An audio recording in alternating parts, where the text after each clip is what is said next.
ପୁରୀ ବଡ଼ଦାଣ୍ଡ ସ୍ଥିତ ଅନ୍ନପୂର୍ଣ୍ଣା ଥିଏଟର ଠାରେ ଓଡ଼ିଆ ଭାଷା ସାହିତ୍ୟ ଓ ସଂସ୍କୃତି ବିଭାଗର ସହଯୋଗ ଏବଂ ପୁରୀ ଡ୍ୟାନ୍ସ ଏକାଡେମୀର ମିଳିତ ଆନୁକୂଲ୍ୟରେ ଶାସ୍ତ୍ରୀୟ ନୃତ୍ୟ ସନ୍ଧ୍ୟା ଅନୁଷ୍ଠିତ ହୋଇଯାଇଛି। ଅନୁଷ୍ଠାନର ଶିଳ୍ପୀମାନେ ମଙ୍ଗଳାଚରଣ, ଲକ୍ଷ୍ମୀ ବନ୍ଦନା, ଗଣେଶ ବନ୍ଦନା, ମହାଲକ୍ଷ୍ମୀ ଅଷ୍ଟକମ୍, ଜଗନ୍ନାଥ ଅଷ୍ଟକମ୍, କୃଷ୍ଣ ବନ୍ଦନା ଏବଂ ଅଭିନୟରେ ଦେଖ ଗୋ ଯମୁନାକୁ ଯାନା ଆଦି ନୃତ୍ୟ ମାଧ୍ୟମରେ ଦର୍ଶକମାନଙ୍କୁ ମନ୍ତ୍ରମୁଗ୍ଧ କରିଥିଲେ।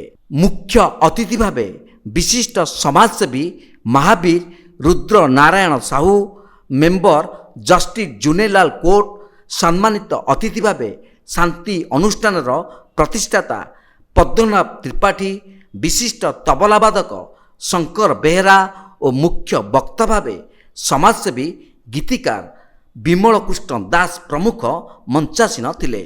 ଅନୁଷ୍ଠାନର ସମ୍ପାଦକ ନାରାୟଣ ପାଣ୍ଡେ ଅତିଥିମାନଙ୍କୁ ସମ୍ମାନିତ କରିବା ସହ ଅନୁଷ୍ଠାନର ଜାତୀୟ ସ୍ତରୀୟ ଯୁବ ଶିଳ୍ପୀମାନଙ୍କୁ ସମ୍ବର୍ଦ୍ଧିତ କରିଥିଲେ।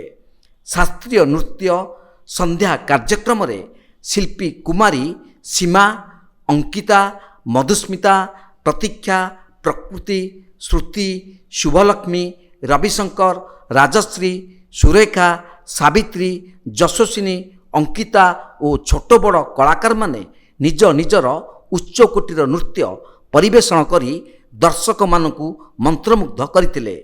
କାର୍ଯ୍ୟକ୍ରମକୁ ଗୁରୁ ନାରାୟଣ ପାଣ୍ଡେ ପରିଚାଳନା କରିଥିବା ବେଳେ ସସ୍ମିତା ମିଶ୍ର ସହଯୋଗ କରିଥିଲେ। ଖୁସିର କଥା ହେଉଛି ଆମେ ଆଜି 25 ବର୍ଷ ପରେ ଯାଉଛୁ ଏବଂ ସେଥିପାଇଁ ଆମର ମୋର ଗୁରୁ ପୂଜ୍ୟଗୁରୁ ସ୍ୱର୍ଗତ ଗୁରୁ କେଳୁଚରଣ ମହାପାତ୍ରଙ୍କର ନୃତ୍ୟାଞ୍ଜଳି ଏବଂ ଶାସ୍ତ୍ରୀୟ ଗୋଟେ ଟାଇମ୍ରେ କରୁଥିଲୁ, କିନ୍ତୁ ଏଇ ବର୍ଷ ଆର ବର୍ଷ ଆମର ସିଲଭର ଜୁବଲି, ସେଥିପାଇଁ ଆମେ ଏଇ ବର୍ଷ 2 ଦିନ, ଆସନ୍ତା ବର୍ଷ 2 ଦିନ କରିବୁ। ତା ପୁଣି ଯେମିତି ହବା କଥା ଆମେ କରିବୁ।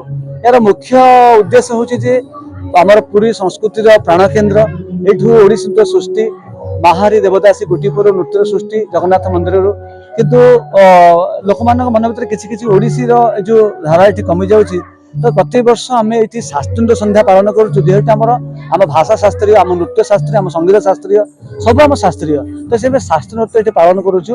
ସେଇ ଯେଉଁ କିଛି ଲୋକ ଆମର ଭଟକି ଯାଉଛନ୍ତି, ପାଶ୍ଚାତ୍ୟ ନୃତ୍ୟ ପାଇଁ ଧ୍ୟାନ ଦେଉଛନ୍ତି, ତାଙ୍କ ମନ ଭିତରେ ଏଇ ଓଡ଼ିଶୀ ସଙ୍ଗୀତ ନୃତ୍ୟକୁ ଜାରି ରଖିବା ପାଇଁ ପ୍ରଚେଷ୍ଟା କରିଛୁ ଏବଂ ନୂଆ ଯେଉଁ ଯୁବପିଢ଼ି ମାନେ ପିଲାମାନେ ବାହାରୁଛନ୍ତି, ଯେଉଁ କଳାକାରମାନେ, ତାଙ୍କ ମାନ ଭିତରେ ଏଇ ନୃତ୍ୟ ସଙ୍ଗୀତର ଆମ ପରମ୍ପରାକୁ ଉଜ୍ଜୀବିତ କରିବା ପାଇଁ ଏହାର ହେଉଛି ମୁଖ୍ୟ ଉଦ୍ଦେଶ୍ୟ। ଆମର ଏଠି କେତେ ପିଲା ଏକଜୁଟ ଡ୍ୟାନ୍ସ କରିପାରୁନଥିବାରୁ ଏଠି ସବୁ ପିଲା ମିଶିକି ଡ୍ୟାନ୍ସ କରୁଛନ୍ତି।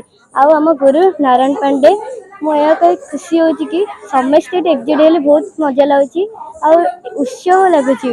ଏଇଟା ନାଁ ହେଲା ସନ୍ଧ୍ୟାରାଣୀ ଶାସ୍ତ୍ରୀୟ ନୃତ୍ୟ ସନ୍ଧ୍ୟା। ଏଇ ତରଫରୁ ଆମେ ଡ୍ୟାନ୍ସ କରୁଛୁ ଆଉ ଆମେ ଆଜି ଭୂମି ମଙ୍ଗଲମ, ଲକ୍ଷ୍ମୀ, ଦୁର୍ଗା, ହାୟରେ ଇତ୍ୟାଦି ନାଚିଛୁ। କ୍ୟାମେରା ପର୍ସନ ରବି ଜେନାଙ୍କ ସହ ସୁଧାଂଶୁ କରଙ୍କ ରିପୋର୍ଟ, ତୀର୍ଥକ୍ଷେତ୍ର ଲାଇଭ୍।